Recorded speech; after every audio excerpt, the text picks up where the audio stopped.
BTS를 탄생시킨 아버지 방시혁이 히트곡 제조기에서 대기업 총수가 되기까지, 여러분은 방시혁 하면 어떤 이미지가 떠오르시나요? BTS의 아버지, K-팝의 대부, 거대 엔터테인먼트 제국 하이브의 수장. 이런 화려한 수식어 뒤에 숨겨진 방시혁에 대한 가장 뜨거운 논란, 바로 4천억 비밀 계약입니다. 2020년 하이브 이상장 곧 IPO 과정에서 이야기는 시작됩니다. 모두가 꿈에 그리던 성공의 순간, 그 이면에는 아무도 몰랐던 수상한 계약이 숨겨져 있었습니다. 2018년부터 2019년 사이, 방시혁은 스틱인베스트먼트, 이스톤에코 티파트너스 등 사모펀드 PF와 기묘한 계약을 맺습니다. 핵심은 어나우선 마이너스 아우트 계약이라는 것이었죠. 계약의 내용은 충격적이었습니다. 하이브의 IPO가 성공하면 PEF가 주식 매각으로 얻는 차익의 30%를 방시혁이 받고, 반대로 상장이 실패하면 방시혁이 PEF의 지분을 되사주는 조건이었습니다. 가장 큰 문제는 이 계약이 하이브의 증권신고서에 전혀 공시되지 않았다는 점입니다. 상장 첫날 하이브 주가는 27만원까지 치솟았다가 불과 2주 만에 14만원대로 폭락했습니다. 그 배후에는 PEF의 대량 매도가 있었고, 이로 인해 아무것도 모르는 개인 투자자들은 막대한 손실을 입었다는 주장이 제기되었습니다. 금융감독원과 경찰은 곧바로 자본시장법 위반 혐의로 조사에 착수했고, 결국 증권선물위원회는 방시혁을 검찰에 고발했습니다. 국세청까지 세무조사에 나서며 논란은 걷잡을 수 없이 커졌죠.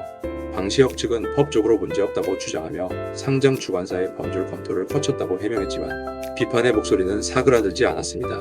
일부 출처는 방시혁이 2019년 투자자들에게 상장 계획이 없다고 속인 뒤 상장을 추진했다고 주장하며, 이는 자본시장법상 사기적 부정거래에 해당한다고 언급하기도 했습니다.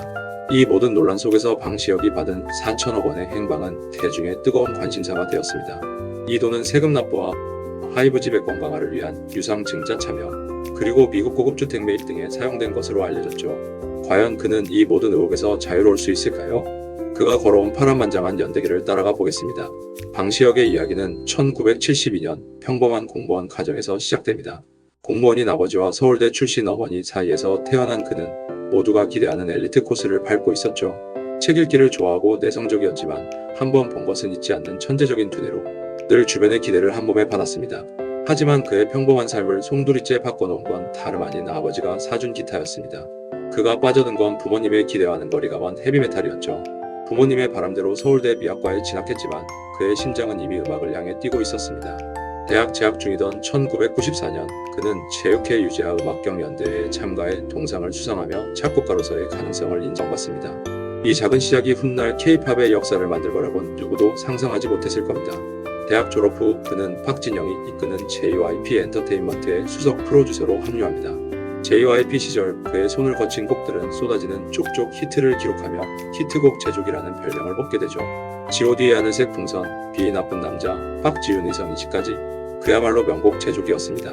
하지만 그는 2005년 JYP를 떠나 빅히트 엔터테인먼트를 설립하며 홀로서기를 택합니다.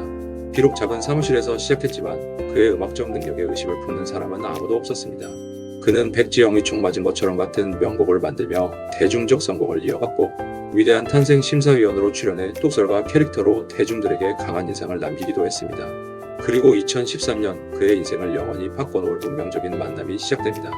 바로 방탄소년단 BTS의 데뷔입니다.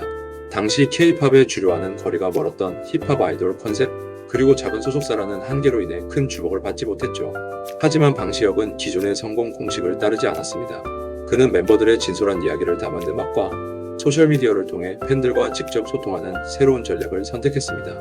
소셜미디어라는 무기는 거대한 팬덤을 구축했고, 그 힘은 전 세계를 뒤덮는 파도가 되었습니다.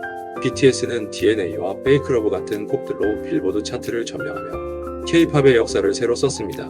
이 과정에서 방시혁은 단순한 프로듀서가 아닌 BTS의 아버지로서 멤버들의 성장과 함께했습니다. 방시혁은 BTS의 성공에 안주하지 않았습니다.